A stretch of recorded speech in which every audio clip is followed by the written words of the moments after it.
Waycross, City of Forest Park. Council public hearing, November 4th, 2013. Purpose of this public hearing is to hear a discussion of the revenue enhancement options that could include but not limited to modification of income tax credit for general fund operations and or property tax levy for fire fund operations.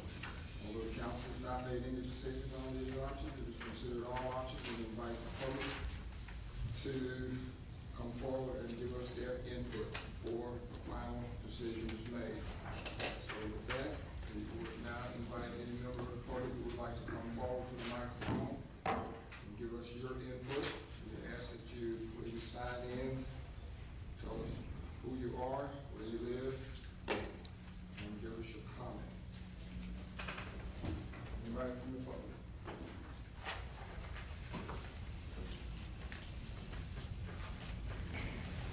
Thank you. I was hoping some of these other folks would come out, but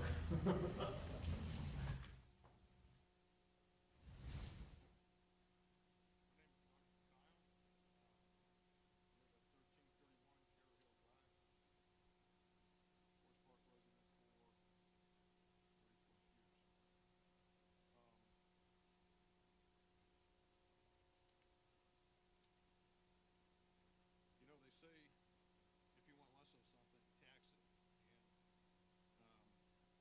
And I think this plan to implement an income tax credit reduction is in effect increasing a tax. I think this has gone under the radar. I know there's been articles in the paper, both the Hilltopper and the Inquirer, but I don't know that many people look at it and pay attention to it that much. And I think if this is enacted, that the results or the repercussions, if there are any, are going to come down the road. It's not going to happen overnight. I notice, that I understand, decision has been made yet, but this inter-office memorandum from October 18th says the city has begun redesigning our 5-year financial plan for the 2014 through 2018 budget years and includes the remainder of the current budget year. The 5-year plan will be updated as new revenue plans, income tax credit reduction, and fire levy are implemented. That's not a slam dunk, but I mean, it seems to be taken for granted that these are going to be implemented. I think it's a bad idea. I think it's hitting, when the income tax was raised, and that was by a popular vote, as I recall, to 1.5%, with the understanding that people working in other townships, municipalities, that they would get full credit up to 1.5%. They voted based on that, and here, 6 years later, that's being taken away. Now it's proposed that they only get a 25% credit. I did some rough calculations on the numbers here. Okay, Forest Park tax is 1.5%. City of Cincinnati tax is 2.1%. This example I got here of revenue enhancement based on somebody living in Cincinnati and paying the additional, based on a $50,000 income, they would pay an extra $562.50. Obviously, that's going to vary depending on income and where they work. I work in Williamsburg, which I pay a 1% income tax. But somebody living in Forest Park and working in Cincinnati, their effective tax rate is going to be 3.2%. The 2.1% they pay plus the additional they pay, less the credit. And people entertaining the idea of moving into Forest Park, I can look at that and say, why should I move to Forest Park? I can live in the city of Cincinnati and pay the 2.1% instead of 3.2%, and plus I get my garbage is included, which here it's extra, another $200 or so a year depending on your plan. So I think ultimately, down the road, this is going to negatively impact Forest Park growth. It's going to, depending on the people the income and the people who work, and you folks have the numbers. I don't know how many people, live here and work other places that are taxed. You folks have those numbers, or the finance department does, because they have everybody's income tax forms and they fill out that survey. But I estimate it's between 3,000 and 6,000 people that are going to be negatively impacted by this. And like I say, I think this is under the radar. I think a lot of people are going to be not realize what's hit them until they get there, until this thing is implemented, and they say, what the heck happened? And yeah, we made it known. We didn't try to hide it, and that's true. But I just don't think, this has been, it's been thought through from your point of view as far as the need for the revenue, as far as ways to do it without increasing taxes, such as, say, combining services and stuff like that. I don't know if that's been looked at. Maybe you have. I don't know. But I was up here last week. I was hoping some more folks would show up tonight to talk about this, but since nobody has, I just want to repeat my comments from last week. I don't think this is a good idea. I think ultimately, for the extra income, the 1.8 million or whatever you're thinking of getting, I think it's going to be offset by possibly loss of population as people, before they take stock of whether they move here. The a homeowner obviously is got a bigger stake. It's tougher for them to move. I'm 5 years away from retirement, so in 5 years, or 5 to 8 years, it's not going to affect me either, because I'll just, I won't be working outside of town. And a lot of folks that are retired are folks that live in Springfield Township or townships that don't charge tax, or, whatever. They're not, this just affects people that work in places that pay, already pay an income tax. But renters, for instance, they're going to look at this and, they get their tax bill and they'll hightail it to Springfield Township or back to the city of Cincinnati or wherever it is they're working that's already charging an income tax. I know not everybody's going to do that, but I think enough will. So anyway, I just wanted to reiterate my opposition to this plan. I know it's going to be voted on after the election, so we won't know which city council members are for it exactly until we read about it in the paper or on the website. But we'll see what happens. So that's all I've got to say. Thank you. Thank you. Anybody else that want to address the issue, please come forward, sign in, tell us who you are.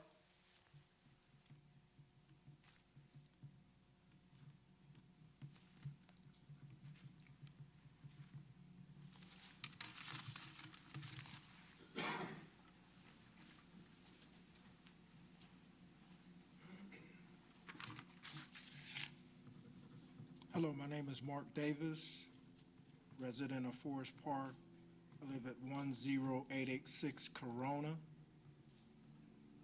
My question is, I guess I've not paid much attention to the communication that's come out, but is there a place that I can review this plan and know how it's going to affect the bottom line?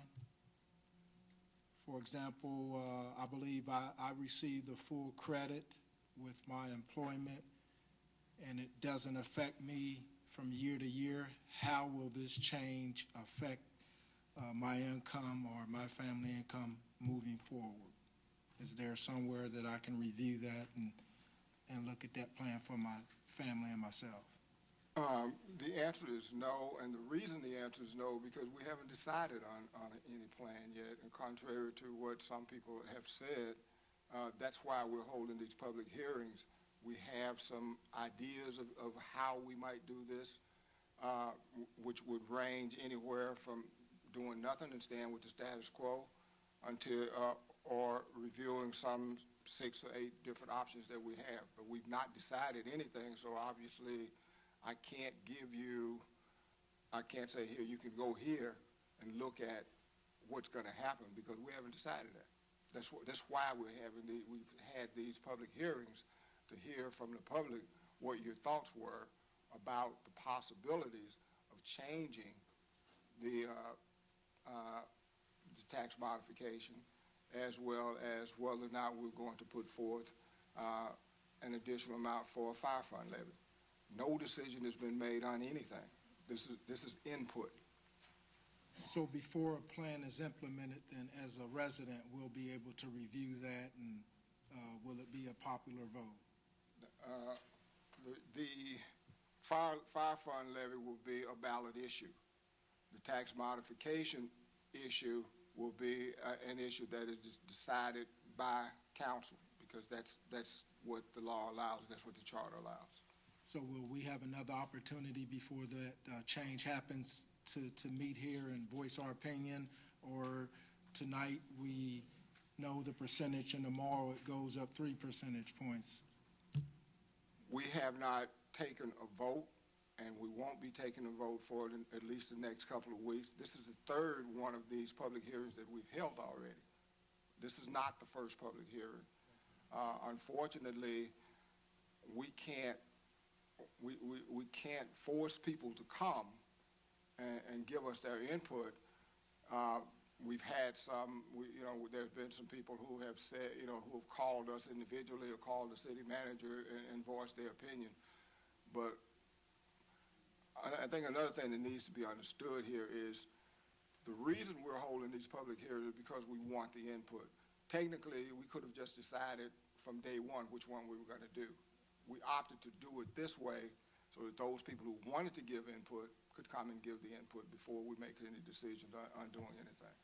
So my understanding, the gentleman stated that this information was available through the newspaper or the website, because I get emails, the e-news from the city of Forest Park, and I don't remember reviewing that information. Is that how it was communicated?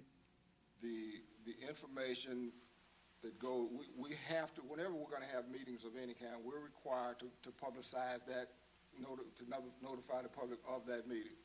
We did it through all of those outlets, and I'm assuming, Ray, that I know that there was information in the Hilltop and in the Inquirer about it. We do postings at various other buildings, areas around the city. That's how we publicize and notify the public that we're going to be having these meetings.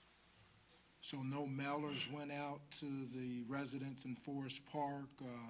We don't necessarily send out mailers to each individual person in Forest Park when we're going to hold a public hearing. Frankly, we can't afford to do that. That costs too much money to do that. Understood. So we do it through mass media and through public announcements. Okay. 'Cause, I've been a resident here for 18 years, and I don't remember this being publicized. Like I said, if you don't subscribe to those newspapers, if you don't have a computer, how else is it that Forest Park is getting that out to residents that, that pay their taxes every year? Like I said, and I get the emails. Now, if I overlooked it, that's on my behalf. I think it would have been on the e-news, which is an email. And I don't know, Ray, if it was I don't even know when the last issue of your paper came out. Right, it would have been in the last issue, but the key thing is it's officially posted. So whether it's this meeting or any other meeting, we always encourage residents to look at the official posting that's made. That is the technical way to keep up with anything in the city of what council's going to act on, the official posting. So, but if you have the Forest Park e-news, which again, we suggest everybody subscribe to that, then what occurred at the last meeting, the meeting before, those public hearings, it is in that information there. The last point is really to your first point, if I can comment on that. You asked for specific information, how it would impact you, and as the mayor referenced, the difficulty is there's any number of options, and there's no one that's been settled upon. But we would offer the recommendation that we have given to council, which is a reduction from 100% to 25%. That's the recommendation. That's only one option. If you want to provide us your information, general income and and whether it's one person or another, we'll provide that to you directly, and we would offer that to any other citizen that wanted to provide that information. Just contact us tomorrow whenever you can, and just say, give me the results of a resident that earns this amount, works in this area, what impact would it provide me? And the information we want, we'll provide it to you on that scenario. Now, as I say, council may not vote on that scenario.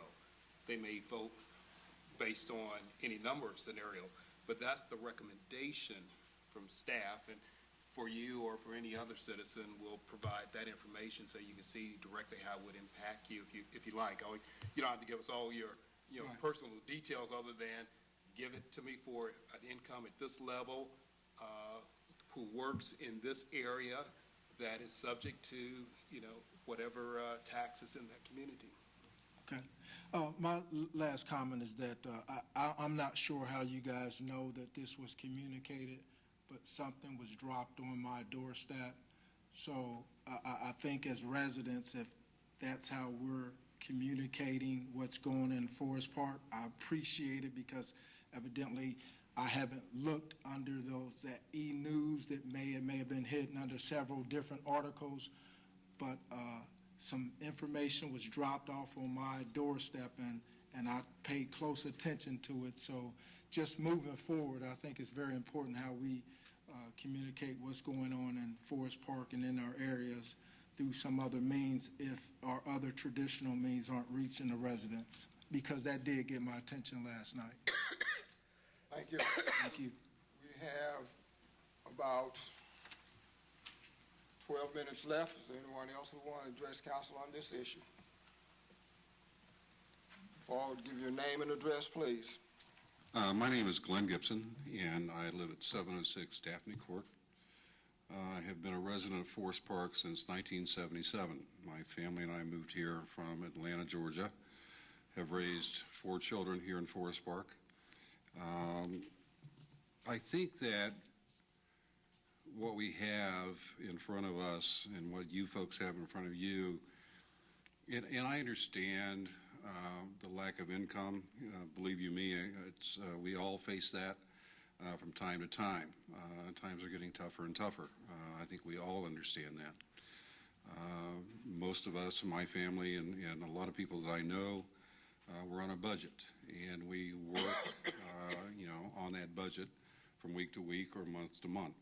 And there's times that the budget looks very good at the end of the month, and sometimes it looks very bad at the end of the month. And then we have to make an adjustments. And so I understand exactly where you're coming from. In the 30-some-odd years that I have lived here, our city has gone through a number of changes. I think we're all aware of that, some to the good and unfortunately some to the bad. But I think what we have in front of us now is a matter of really nothing more than integrity. Integrity from what the city promised 6 years ago to pass a levy. And levies are very difficult to pass these days.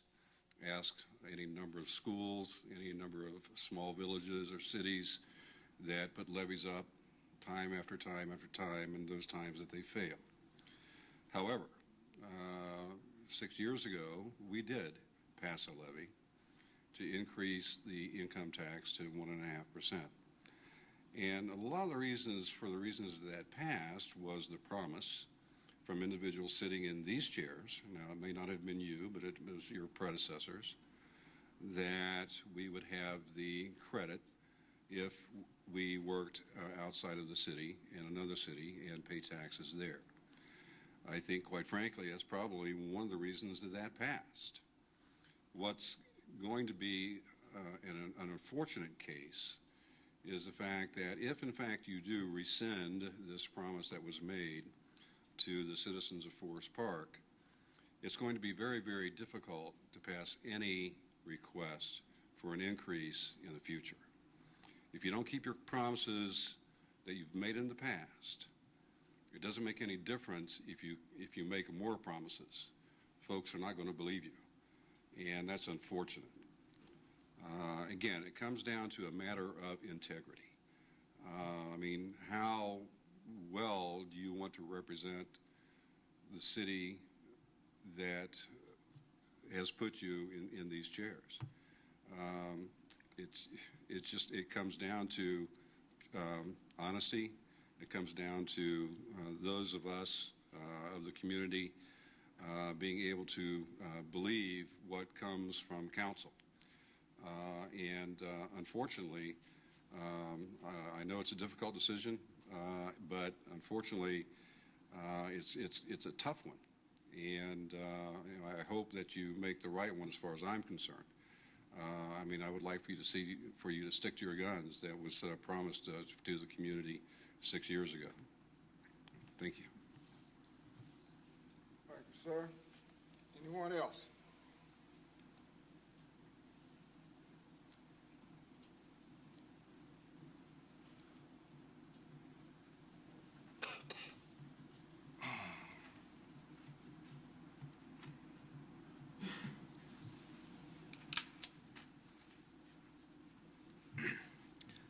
My name is Brian Howe. I live at 1267 West Kemper Road. We're new homeowners in the area, just bought a house. I guess first, thank you for having the opportunity to let folks come in and give their input. I think that's important, and it's important that you guys be recognized for that. Like the previous three speakers, I'm also want to say something against the proposed set-off or eliminating the set-off for municipal income taxes. And I guess my concern would be, as someone who recently moved here, would be that whether it puts Forest Park at a competitive disadvantage versus the other suburbs in the area. I spent maybe half an hour before I came up here looking at what some of the other municipalities in the area, what their policies are with regards to this. I know that there's some, it seems to be that they are either no municipal income taxes, and I know they get their money other places, but those who do have municipal income taxes, the only place nearby that I found that didn't allow set-off was Wyoming, and they have, I think, a significantly lower absolute rate of 0.8%. So it would still make the effective tax rate of Forest Park higher here than in Wyoming. When you see a lot of the empty houses around and the foreclosed properties, I know that's not on anything that the city's done. It's something going on nationally. But when you're trying to bring people in to fill those and broaden the tax base and get more people in and more taxpayers, it's concerning that this might be something that would scare people away. It's the status quo might not draw them in. It might not be a big selling point to have just a regular set-off for income taxes, but to have an effective rate up as high as 3.2% and something significantly higher than Fairfield or Blue Ash or Sharonville or all of those other places, I'm concerned that could be sort of counterproductive as far as the scope of the tax base. So, thank you. Thank you, sir. Okay, we could have one more person if anybody else wishes to address the council.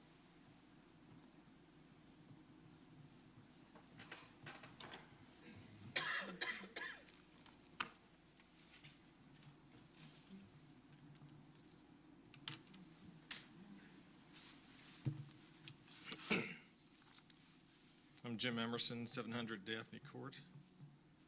Like the first gentleman, I spoke here on the first time and expressed my concerns then about the proposed plan, which is only got the scene in writing so far as, like Mr. Hodges stated, it's a 25% tax credit being considered. I'm more encouraged tonight. First time I spoke here, I said I was the only one up here at the time. I was more encouraged tonight to see more people out here, so hopefully there's more interest in this now. It sounds like everybody so far is opposed to increasing our taxes through reduction of the credit. I share the same concerns as Glenn about the integrity. I've been here 25 years almost. About every 5 to 8 years or so, the income tax issue comes up, and every time it's for public safety and quality of life. It's the same refrain over and over again. We were promised quality of life increases. We were promised more public safety last time in 2007. Here we are again talking about it again, based on comments I've seen in the Forest Park Progress and the newspapers. We just never seem to get there, and we're always wanting to get more money to do it. And that's why I'm opposed to this. It's just a constant refrain of the same things over and over again for more money. And as I said last time, I warned against this back in 2007. Wasn't too hard to see that by putting all our eggs in one basket, by not taxing residents and taxing businesses, income wasn't going to happen the way it was expected. I also saw there was a loophole about council could come back and change the tax credit anytime they wanted to, without a vote of the public. So the public voted, we gave you our trust, and now you want to take it away by a simple vote of council. I know there's 4 councilors running for your election who stated they supported the tax modification plan.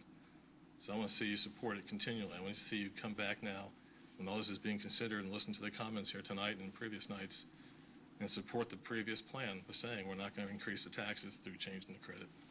Thank you. Okay. I want to thank you all very much. We appreciate your input, and I will reiterate what I said in the beginning, that we made no decision on this. But I would also add to that, this one thing, this thing. Unlike Procter & Gamble or GE or any other business out there, we don't have the advantage, local governments don't have the advantage of increasing productivity of a product. All of the monies that any city or township or whatever get to provide services to its citizens is the taxing of those citizens. When the state cuts our local government fund, we have to find the money somewhere else. Now, obviously, we have to make choices. We have to look at different options. And we could very easily have not considered these options at all, and just simply put a 6 to 8 mil levy on the ballot. That everybody, that would have been far more taxing than this. And we may end up having to do that, because if we don't do that, then what we're saying is we don't have any income. And people could say, well, you should have budgeted better, or you should have planned better. You cannot budget and plan for what somebody else in some other government, at some other level of government does. We can't plan because the state decides that they're no longer going to give us the monies that they've given us in the past. The only recourse we have there is every 4 years or whatever, when the legislators come up for election, is that we, like every other citizen, go out and hope we can reelect somebody else who might give us something. Other than that, we don't have any options. And frankly, we catch it from both sides, no matter what we do. If we do nothing at all, if we do absolutely nothing at all, we won't be able to continue to pay the employees that we have. So we're going to lose them. We won't be able to fix the streets that needs to be fixed. So we're going to hear that. And we're going to hear it when we can't plow the streets when it snows. So for us, we're almost in that situation where we're blank if we do and we're blank if we don't. But we have to do something. And we're going to do something. I have no idea at this point what that something is going to be. We may not touch this in order to keep the integrity, as you say. But if we don't do that, then we're going to put it somewhere else. Then we're going to tax it somewhere else. Thank you all very much. Can I add to what you had commented about? It's not just the local government fund which has been reduced. We have lost estate tax, which has been eliminated by the state. We've lost tangible personal property tax, which has been eliminated by the state. To balance the budget, further things have been forced down on the local communities to pay for that were not paid for before. What the recommendation from the staff was initially to balance the budget was eliminate completely the community redevelopment program, freeze all staff hiring, and eliminate one person from each department that has 2 or more people. And that means a decline in services. That means we have already put on hold our street repairs. Those have been patched and micro-paved for the past 5 years. We have not been able to stay on the program that we had of repaving streets every 5 years. That's gone. That's been gone. I can't begin to tell you how we have wrestled up here with how to do things. When the tax modification was passed, when the fire levy was passed, neither one of those has brought in the revenue anticipated because of the economy and the downturn in the economy. We have been basically operating on approximately the same amount of money for 6 years. as bills have increased. I don't think there's a person here who hasn't had their utility bills, gas, heating, food, clothing, insurance, any of those things increased. That happens to the city too. You tell me where to cut, because it's going to mean cuts in police, it's going to mean cuts in public works, it's going to be cuts in recreation, cuts in property maintenance, cuts in tax. People called the tax department 4 years ago, when we reduced staff then, complained because they weren't getting telephone calls back for a week to 10 days. If you want to go back to that, we can go back to that. I don't know what to tell you. I can't see any other way. And if we make the kinds of cuts that will require, that's going to drive business away, and it becomes a downward spiral. And people will abandon this, and your property taxes will plummet even more than they do now. You won't be able to give your homes away. It's either pay additional taxes now or lose it on the most important thing that you own, your home. I'm in the same position as all of you are. I live here too. I have a home here too. I can't tell you how else to do this. Mr. Barnes? Thank you, Mr. Mayor. I think all of you want to understand the positions and individual positions that we all have. The best way to do that is to come in the same numbers that you have today, next week, because there will be a lot of debate and discussion on every scenario. We have worked with staff to, actually with the microcomb go through every ounce of the budget. We are, holding everyone accountable for this, because nobody really, it's a hard decision, as everyone's has acknowledged. And so please come out, be a part of this discussion, or at least be here to hear it, because, personally, I can tell you, I asked for 3 public hearings. As was acknowledged earlier, this is the best attendance that we've had. And it's important, because I was hopeful that, we would get feedback on a possible option, right? Not being naive to the fact that many people, including everyone up here, is not in favor of raising taxes, but we all understand the equation that we have to balance. So come back, listen to the debate, because if there's a question afterward, there's a lot of opportunity for give and take, so that we can all understand, once you've heard everything that we're hearing, as we discuss it. Thank you for coming tonight. Thank you all. I will adjourn this public hearing, and we'll get ready to go into the council meeting.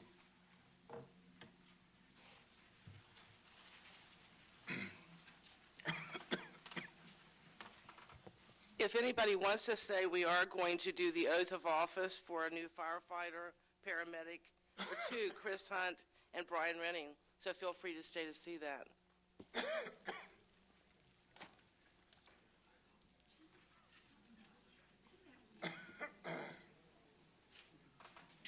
Brian?